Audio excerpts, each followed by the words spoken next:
Glórias a Deus. São todo o povo de Deus, com a graça e a paz do nosso Senhor e Salvador Jesus Cristo. Estão na nossa EBD em sua casa. Vamos dar continuidade aos nossos estudos na Palavra de Deus, aqui no livro do Evangelho de João, no capítulo de número 7. Vamos dar prosseguimento para a glória do Senhor Jesus. Amém? Então, como foi dito, à tarde, hoje não podemos fazer pela manhã, vamos fazer agora à tarde, para a glória de Deus, esse estudo. Vamos abrir a palavra do Senhor no livro do Evangelho de João, no capítulo 7, para a glória do Senhor. Você que ainda não está inscrito no meu canal lá no YouTube, temos vários estudos, várias mensagens para a glória de Deus. Meu nome é Hilton Brito, você chega lá, bota Hilton Brito, né? E você pode fazer a sua inscrição, e na sua inscrição você tem outras mensagens, onde você pode estudar, você pode ouvir.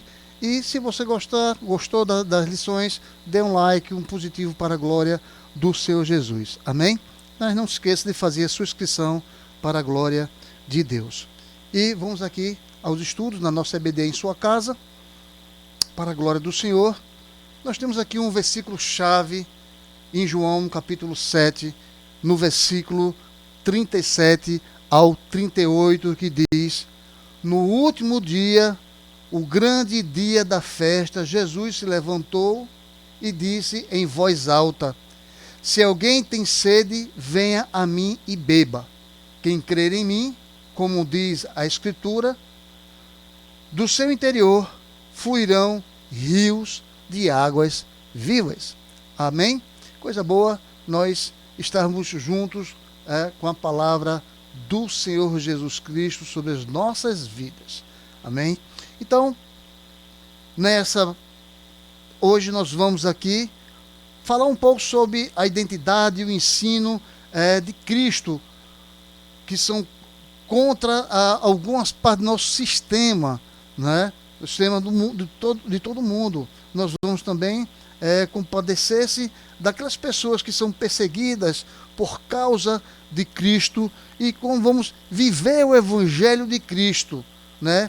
Preparando-se para falar dele em todas as circunstâncias para a glória do Senhor. Então, possamos estar alicerçados na palavra de Deus, ouvindo mais a mensagem do Senhor e sabendo que houve muitas perseguições a Cristo por causa da identidade e do ensino que ele tem nos dado para a glória do Senhor.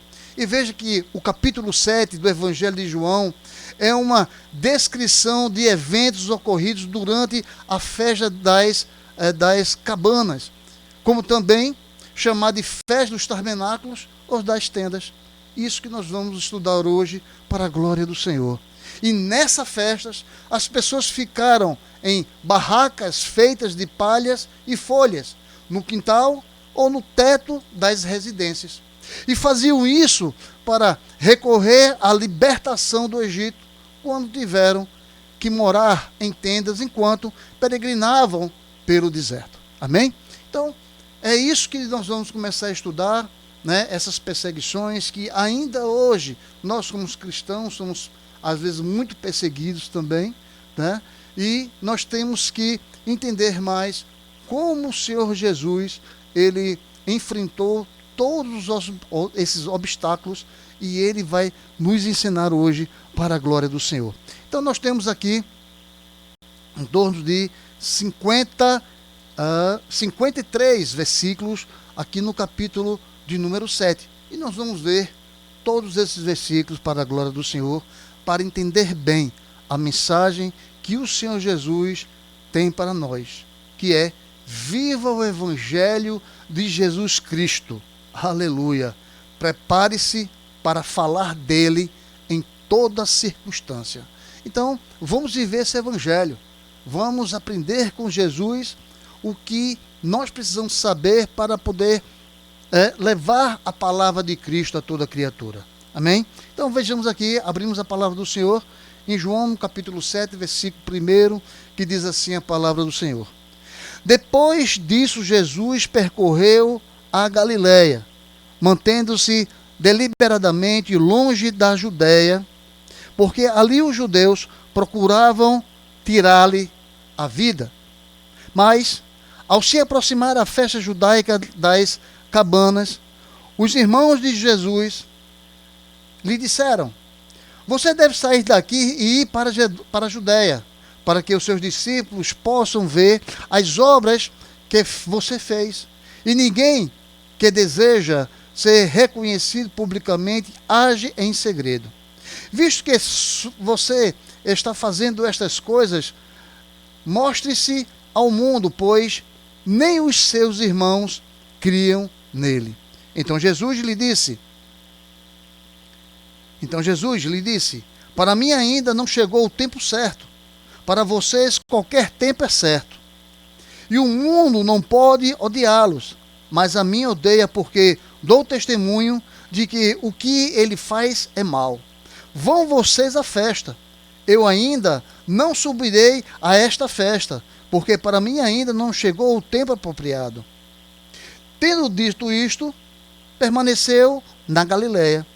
Contudo, depois que os seus irmãos subiram para a festa, ele também subiu, não abertamente, mas em segredo. Na festa, os judeus o estavam esperando e perguntavam: onde está aquele homem? Entre a multidão havia muitos boatos a respeito dele, e alguns diziam: é um bom homem.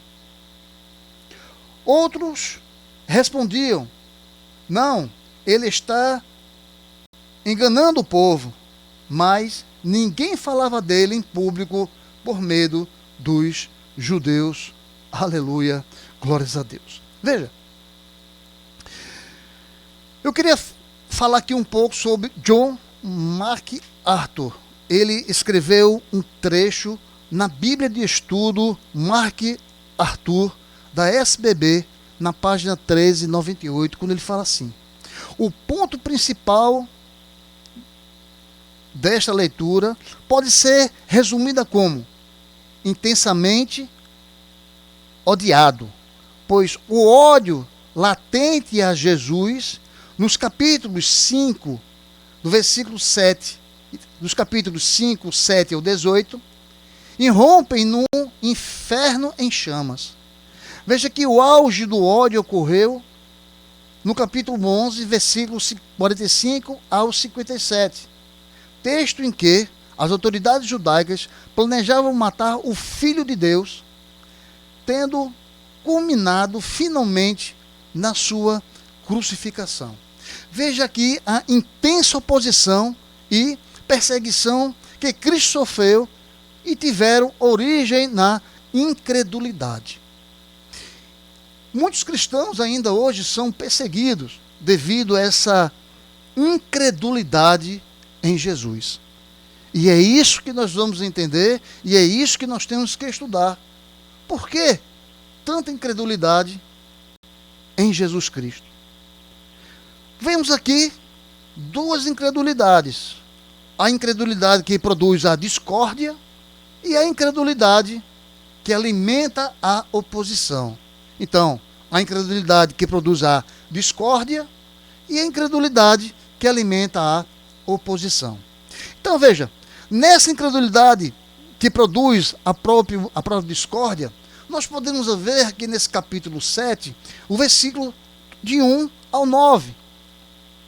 E no capítulo 5, no versículo 18, que ele diz assim: por essa razão, os judeus mais ainda queriam matá-lo, pois não somente estavam violando o sábado, mas também estavam dizendo que Deus era seu próprio Pai, igualando-se a Deus.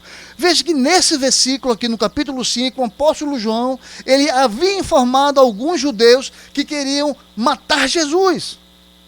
E no capítulo 6, Jesus se apresenta como Deus, usando a metáfora do pão da vida. Por isso ainda mais queria matá-lo. Então, Jesus, ele decidiu permanecer mais algum tempo na Galiléia, conforme está aqui no versículo 1 do capítulo número 7. Mas a festa das cabanas se aproximou. E nesse contexto, nesse momento, os irmãos de Jesus o procuraram e sugeriram que ele fosse à Judéia e se mantivesse lá. Mas ele era inacreditável que alguém que dizia ser o Messias evitasse intencionalmente a publicidade.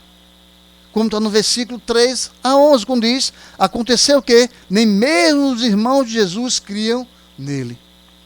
Veja que Jesus ele declarou o seu conhecimento sobre o plano de Deus. E ele fez tudo no tempo exato.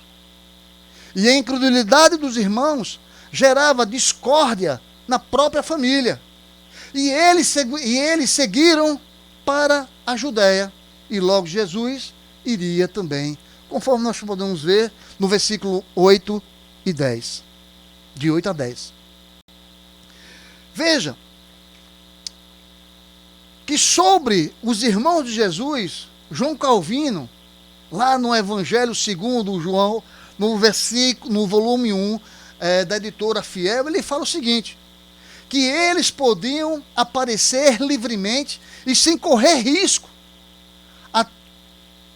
a qualquer momento diante do mundo, porque o mundo lhes é fraterno e favorável. Amém? Então, João,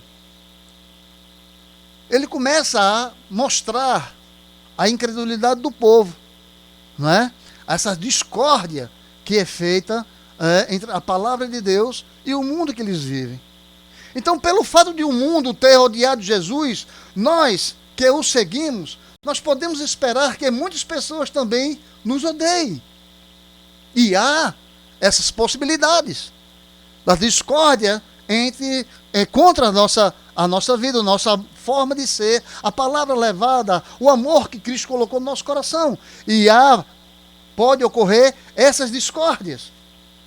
E se as circunstâncias estão demasiadamente favoráveis, pergunte a si mesmo se você está seguindo a Cristo como deveria. Então você tem que perguntar a si mesmo, será que eu estou fazendo a vontade de Cristo?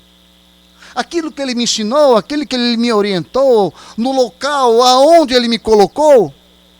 Porque Cristo está sobre as nossas vidas. Mas será que eu estou fazendo a vontade de Cristo, assim como Ele me ordenou?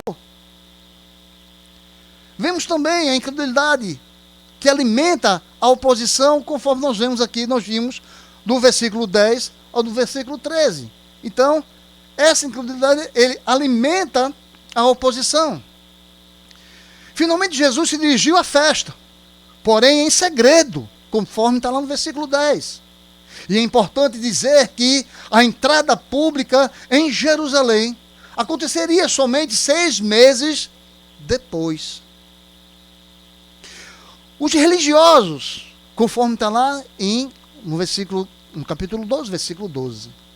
E os religiosos, e agora perseguidores, eles perguntaram, onde está ele? Queriam prender e matar Jesus, mas ainda não era a hora. E observe que havia um grupo que acreditava na inocência de Jesus, enquanto outros o acusavam de enganador. Por isso, todos passaram a ter medo de se associar a Cristo. Ficaram com medo de ser apontados como seguidores de Jesus, com medo das repreensões que o Estado poderia fazer contra ele, que as pessoas poderiam fazer contra ele, as acusações e os apontamentos contra ele. Mas viver com Cristo é assim mesmo. É porque a verdade dói. As palavras de Jesus verdadeiras, às vezes incomodam muitos esses incrédulos. Que traz essa discordância e esta oposição a Cristo. E eles são ferramentas do inimigo contra as nossas vidas e as palavras de Jesus. Mas vimos aqui, na metade da festa, algumas mensagens. Como vamos ver aqui no versículo 14 ao versículo número 24. Que diz: quando a festa estava na metade, Jesus subiu ao templo e começou a ensinar. Olha, Jesus subiu ao templo e começou a ensinar. Olha, Jesus veio aqui para nos ensinar, irmãos. Nós somos alunos do Mestre. E ele veio nos ensinar. E os judeus ficaram admirados e perguntaram: como foi que este homem adquiriu tanta instrução sem ter estudado? Eita, aleluia! Porque ele é Deus. Ele é soberano. Ele é onisciente, onipotente, onipresente. Porque é Deus. Deus é Deus. E Deus está conosco. Se fez carne para habitar entre nós. Para que ele pudesse nos ensinar. E Jesus respondeu: o meu ensino não é de mim mesmo. Olha só. Vem daquele que me enviou. E quem enviou Jesus? Deus, o seu Pai. Ele enviou Jesus para nos ensinar. Aleluia. Então, se alguém decidir fazer a vontade de Deus, descobrirá se o meu ensino vem de Deus ou se fala por mim mesmo. Veja que grande desafio Jesus nos traz. O desafio é que nós devemos aprender e estudar. E aquele que fala por si mesmo busca a sua própria glória. Olha, pastores hoje, alguns pastores ou membros, né, que buscam a sua própria glória. Mas aquele que busca a glória de quem o enviou, de Deus, este é verdadeiro. E não há nada de falso a seu respeito. Moisés não lhe deu a lei. No entanto, nenhum de vocês lhe obedece, porque vocês procuram matar-me. Quando está endemoniado, respondeu a multidão: quem está procurando matá-lo? E Jesus lhe disse: fiz um milagre, e vocês todos estão admirados. No entanto, porque Moisés lhes deu a circuncisão, embora na verdade ela não tenha vindo de Moisés, mas dos patriarcas, vocês circuncidaram o sábado.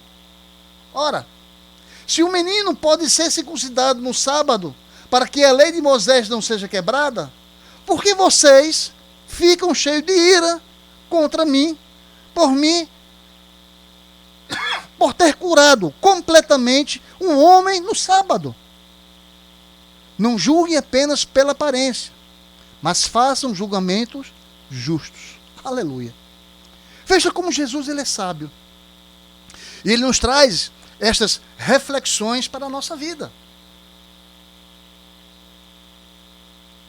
Ora essa. Então, durante a festa, Jesus fez o improvável. Jesus fez o improvável. Ele expôs-se e ensinou no templo. Ele se expôs. Ele chegou e disse: olha, estou aqui. E começou a ensinar.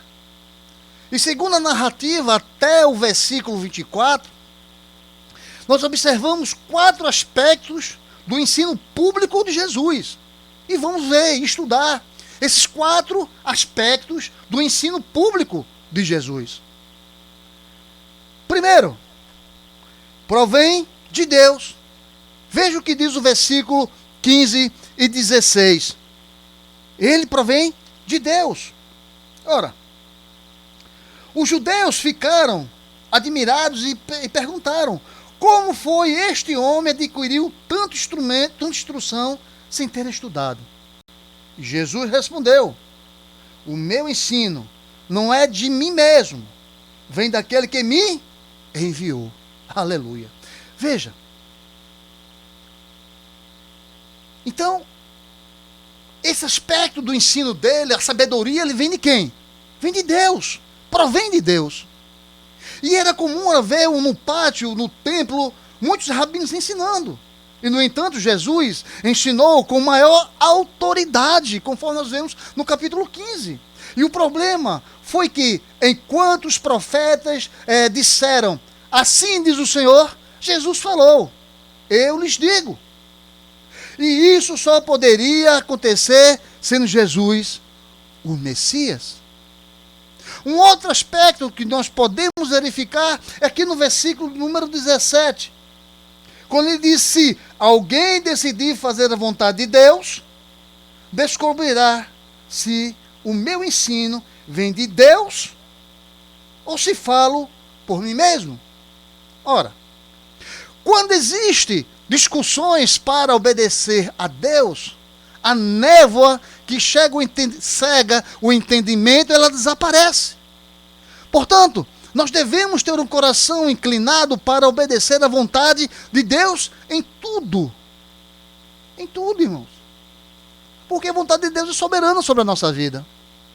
E Ele é que nos ensina e nos instrui. É Ele que nos traz a verdade para a sua glória. E nós estamos aqui aprendendo com Ele. Um outro aspecto que traz aqui do ensinamento de Jesus quando ele glorifica somente a Deus. Veja o que diz o versículo 18. Então aquele que fala por si mesmo busca a sua própria glória. Mas aquele que busca a glória de quem o enviou, este é verdadeiro. Não há nada de falso a seu respeito. Ora,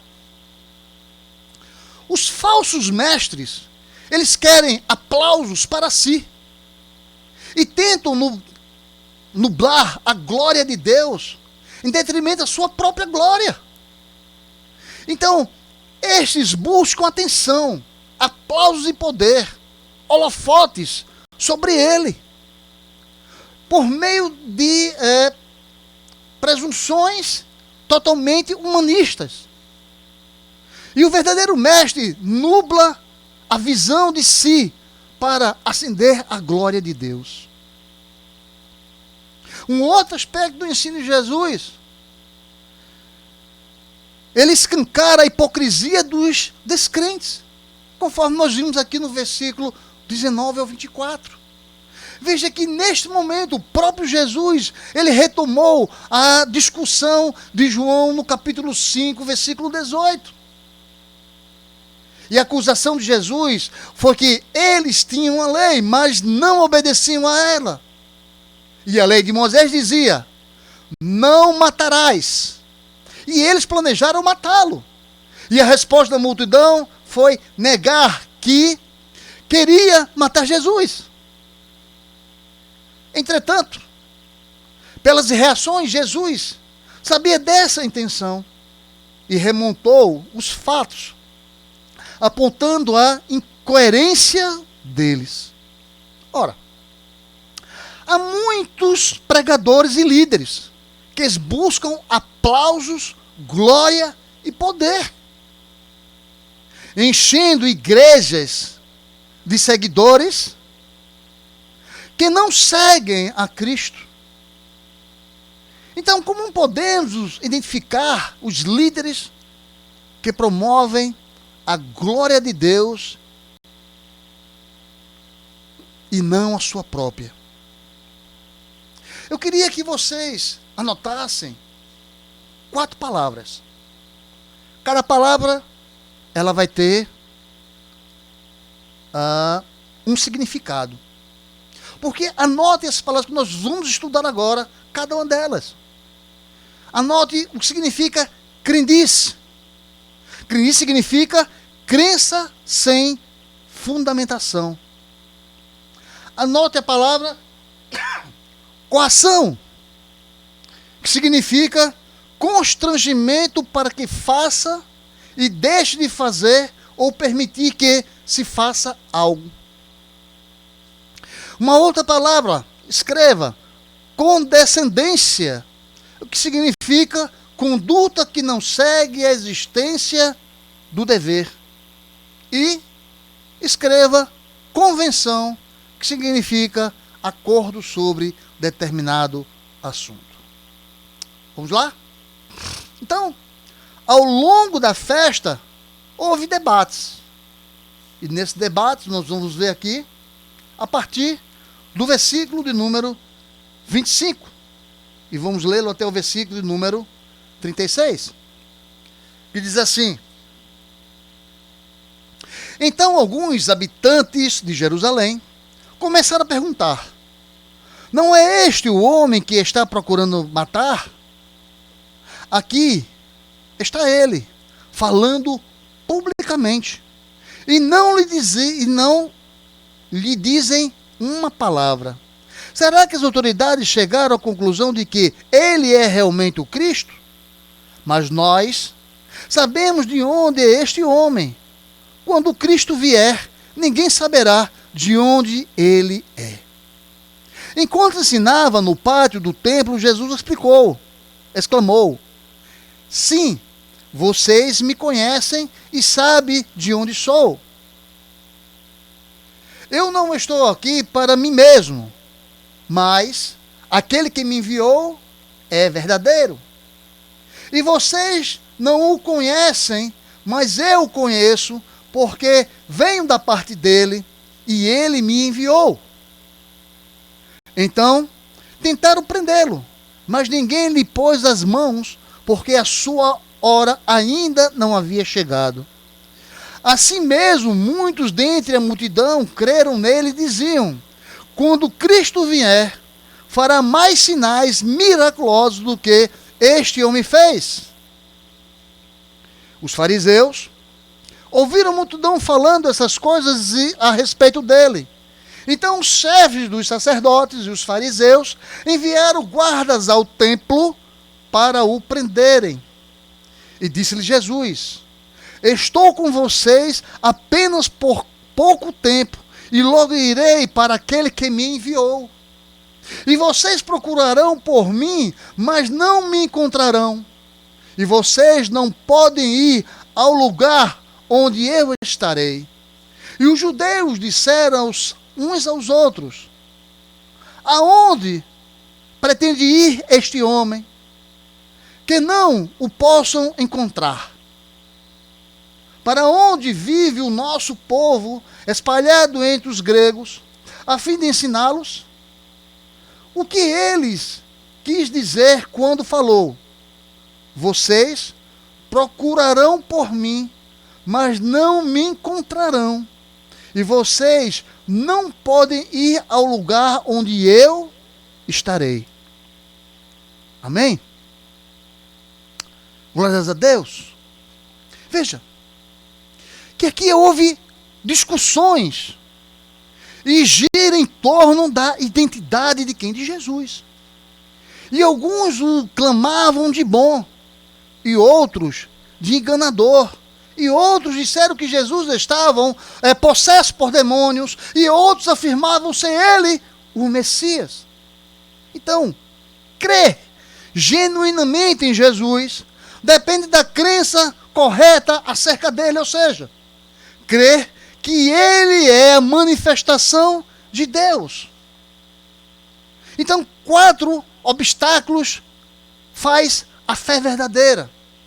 O primeiro obstáculo é a crendice, que nós já dissemos que crendice é a crença sem fundamentação. Amém? Crendice é a crença sem fundamentação. E algumas perguntas começaram a surgir. A confusão deles se dava em grande medida por uma crendice. E qual a base para a crença de que ninguém saberia de onde o Cristo viria?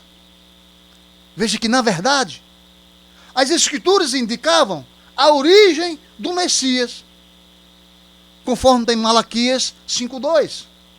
E vocês, Belém, Efrata, que é pequena demais para figurar como grupo de milhares de Judá, de você se sairá aquele que há de reinar em Israel, e cujas origens são desde os tempos antigos, desde os dias da eternidade. Aleluia. E então um outro obstáculo da fé é a coação. A coação, que significa constrangimento para que faz e deixe de fazer, ou permite que se faça algo. A coação é o constrangimento para que faça, deixe de fazer, ou permita que se faça algo. Então nós vemos aqui um tom de ironia da parte de Jesus ao afirmar que ele o conhecia. Veja, o que Jesus foi que eles conheciam apenas na perspectiva terrena. Nada sabiam sobre Jesus como a manifestação do Deus vivo. Logo tentaram prender Jesus. Porém, mais uma vez, não o puderam fazer, pois o tempo de Jesus ainda não havia chegado. Nenhum conceito humano seria maior do que os fatos de Deus. Às vezes, tentamos colocar o infinito dentro do finito, trazer Deus para a nossa mente limitada. Precisamos entender os limites do entendimento e o relacionamento que Deus estabeleceu em nós. E como vocês se sentem diante destes limites? E estes fatos têm sido desafiadores à sua própria fé? São limites, desafios para a nossa fé. Você tem combatido esses desafios, prosseguindo na palavra e no Evangelho de Cristo? Um outro obstáculo que nós temos sobre a nossa vida é a condescendência. Condescendência significa conduta que não segue as exigências do dever. Condescendência significa conduta que não segue as exigências do dever. Algumas pessoas reconheceram Cristo como Messias. Porém, observamos que os religiosos se incomodaram ainda mais. E o homem sem Deus não se conforma com a conversão do outro. Aleluia.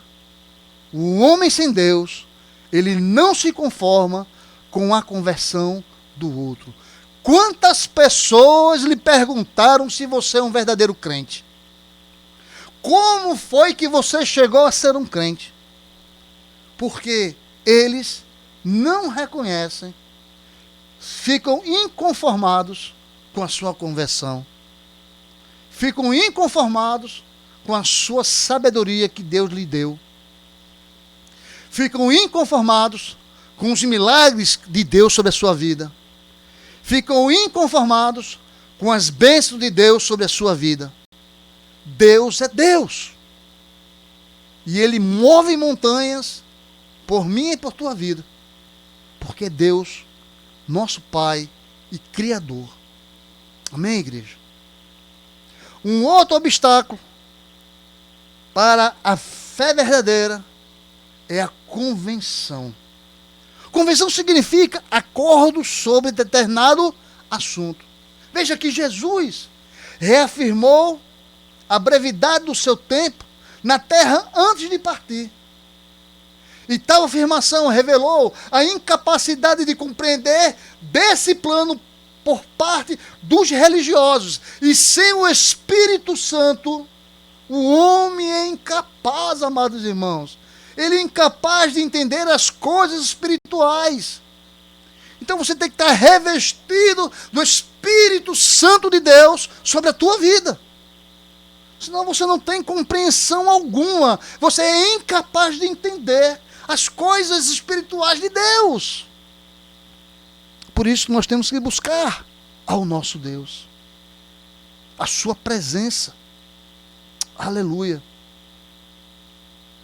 E a questão é que aqueles religiosos, eles estavam convencionados às crenças judaicas. E por isso não compreenderam Jesus.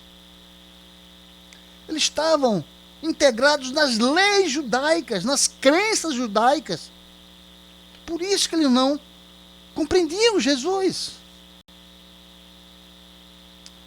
Mas ao final das festas, houve algumas reações, que nós veremos aqui do versículo 37 ao versículo 53, que diz assim: no último e mais importante dia das festas, Jesus levantou-se e disse em alta voz: se alguém tem sede, venha a mim e beba.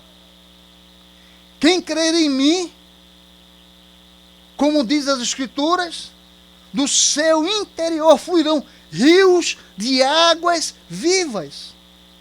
E ele estava se referindo ao Espírito, que mais tarde receberia os que nele crescem. Até então, o Espírito ainda não tinha sido dado, pois Jesus ainda não fora glorificado. Aleluia. E ouvindo as suas palavras, alguns dentre os povos disseram: certamente este homem é o profeta. E outros disseram: ele é o Cristo. E ainda outros perguntaram: como pode o Cristo vir a Galileia? E a Escritura não diz que o Cristo virá da descendência de Davi, da cidade de Belém, onde viveu Davi? Assim o povo ficou dividido por causa de Jesus. E alguns queriam prendê-lo, mas ninguém lhe pôs as mãos. Finalmente, os guardas do templo voltaram aos chefes dos sacerdotes e os fariseus, os quais lhe perguntaram: por que vocês não o trouxeram? E ninguém jamais falou da maneira como esses homens falam, declararam os guardas. Será que vocês também foram enganados? Perguntaram os fariseus. Por acaso alguém das autoridades e dos fariseus creu nele? Não. Mas mas essa ralé, que nada entende da lei, é a maldita. E Nicodemos, um deles, que antes tinha procurado Jesus, perguntou-lhes: a nossa lei condena alguém sem primeiro ouvi-lo para saber o que ele está fazendo? E eles perguntaram: você também é da Galileia? Verifique e descobrirá que da Galileia não surge profeta. Então, cada um foi para a sua casa. Amém? Veja, nós chegamos ao desfecho desse capítulo 7 do Evangelho de João. E observamos que, diante das declarações de Jesus, as pessoas reagiram de maneira curiosas e distintas. Então, havia dúvidas acerca da identidade de Jesus, como nós vimos aqui no versículo 37 ao 44. E no dia de maior destaque da festa, Jesus falou de forma audaciosa: eis o convite. Se alguém tem sede, venha a mim e beba. Veja, com o passar do tempo, quando a implicação natural de quando se tem sede e não se bebe água é aumentar ou diminuir a sede? Pense nisso. Então Jesus falou em Jerusalém o que já havia dito na Galileia. Porém, ele acrescentou uma nova informação. Quem crê em mim, como diz a Escritura, do seu interior fluirão rios de águas vivas. E a explicação no versículo número 39, aponta para o evento da manifestação do Espírito Santo, descrito em Atos dos Apóstolos, onde lá no capítulo 1, versículo 18, 2 de 1 a 13, 8 de 14 a 17, capítulo 10, versículo 44 e 46, o versículo 19, e o capítulo 19, versículo de 1 a 22, lá em Atos dos Apóstolos. Mas agora observe as reações. Uns têm algum tipo de simpatia por Jesus e dizem: este é verdadeiramente o profeta.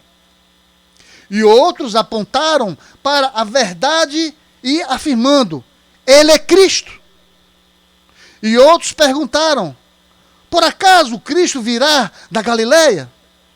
Então houve um grande cisma da plateia de Jesus.